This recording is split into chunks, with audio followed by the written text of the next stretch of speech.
Let's talk about the president. US President Donald Trump has declared fentanyl a weapon of mass destruction. The president said that he has ordered the Pentagon and the Justice Department to take additional steps to combat both the production and distribution of the drug. Let's listen to him.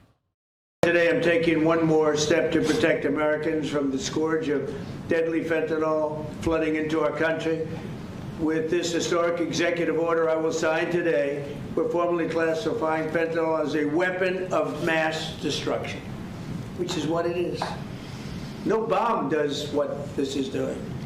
200 to 300,000 people die every year that we know of. So we're formally classifying fentanyl as a weapon of mass destruction. CJ, what's the reaction been to this in the US? I think President Trump is absolutely right to do exactly what he's doing here. I've lost far too many friends to this evil drug. And I think that President Trump is taking decisive action to save the lives, not only Americans, but America's youth in particular. There's been a lot of criticism levied his way by those on the left for his actions to, take this issue on by bombing Venezuelan boats that belong to narco terrorists. But I got to tell you, the victims of these terrible, egregious crimes are definitely welcoming this action. And so President Trump absolutely has my support in this. And I think he has the support of many folks right here at home as well. Yeah, absolutely. Now, Kamala Harris, this week, the former vice president made it clear to potential 2028 rivals that she is working to keep another White House campaign viable. Now, according to Polymarket, Kamala Harris has just a 5% chance of becoming the Democratic nominee in 2028. And despite losing to Donald Trump last year, Kamala Harris appears to think pretty highly of herself, claiming that many are saying that she's the most qualified candidate to ever run for president. CJ, what do you make of this? Well, Kamala Harris thinking very highly of herself is nothing new, but my request as a Republican is please do. Please run, Kamala. I beg you to. That would be in very early Christmas for the Republican Party. And I think J.D. Vance, Marco Rubio, whoever it may be, would welcome that matchup and that rematch. And so, Kamala, let's do it. Let's have a good time. And I guarantee you it'll be just yet another campaign that she ends up regretting. Well, Kamala Harris, Gavin Newsom, these are the names getting thrown around. AOC, we will wait and see what happens in 2028. But actor James Wood has warned that California Governor Gavin Newsom, his rising national profile, is masking what he called an atrocious record in California. Let's listen to this. This slick grifter, Gavin Newsom, whose record is atrocious, but people don't pay a lot of attention to the fact he's filling in the slot, basically. But as fruit farmers always say, early ripe, early rotten. And this guy will make a lot of noise right now, and his polls will go up. And we've, seen the polls. Donald Trump had a, 8% chance of winning in 2016 and wiped the floor with Hillary Clinton, who was a shoo-in. We know what it's going to be like. Look. Yeah, I agree. I mean, Gavin Newsom, he's focused on getting his profile bigger and bigger. And it's crazy to see, but it seems like his popularity is rising. But look at his track record in California. It is a disaster. Not just look at it, live it. I used to live in Los Angeles, California, and I can tell you about all the homeless encampments that I would see oftentimes during my commute. I could look at the crime that was ever present all throughout the city of Los Angeles and all throughout the state, to be quite frank. And I think James Wood was absolutely right. Early ripe, early rotten. I'm old enough to remember when it was inevitable that Hillary Clinton would be the president of the United States. I remember when it was inevitable that Kamala Harris would be the president of the United States.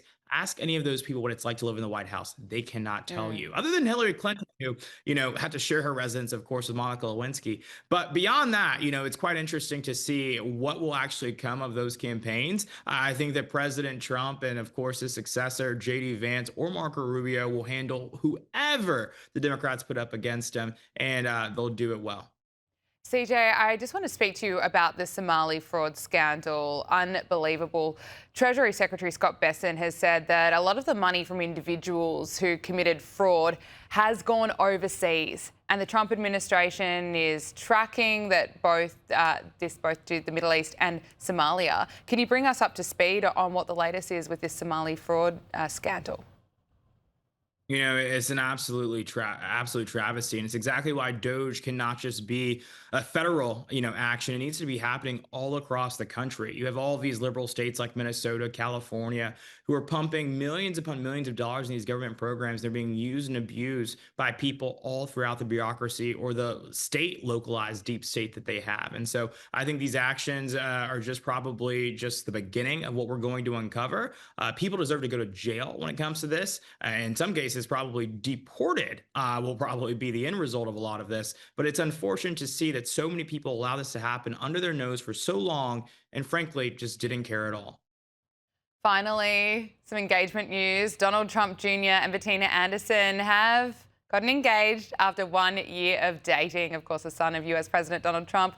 He made the announcement at the White House. Let's just take a listen.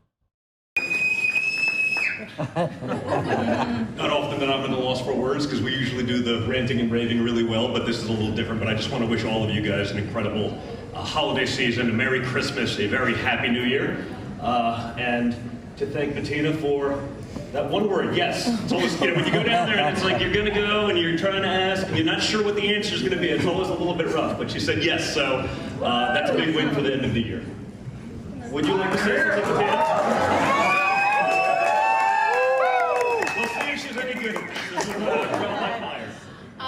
Wow, what a privilege it is to be here in the White House, Mr. President. Thank you so much for hosting this incredible party. And to our First Lady, these decorations, am I right? Are they unbelievable? This has really been the most unforgettable weekend of my life, and I get to marry the love of my life, and I feel just like the luckiest girl in the world. So thank you, and thank you, Mr. President. Thank you, thank you. CJ, exciting news for the family. No, exciting news, and I couldn't be happier for my friend Don Jr. and his beautiful soon-to-be bride Bettina. But I will say, it does add a lot of stakes to me. My mom actually saw that video and said, "CJ, what are you waiting for?" I said, "Mom, I'm 23. Don is taking his time. Let me take my time." So no, but all jokes aside, so excited for Don, so excited for Bettina. They're going to make an incredible couple, and best wishes to them. Absolutely. CJ Pearson, RNC Youth Advisory Council co-chair, thank you so much for joining us on Power Hour. We really appreciate it. Good to see you, my friend.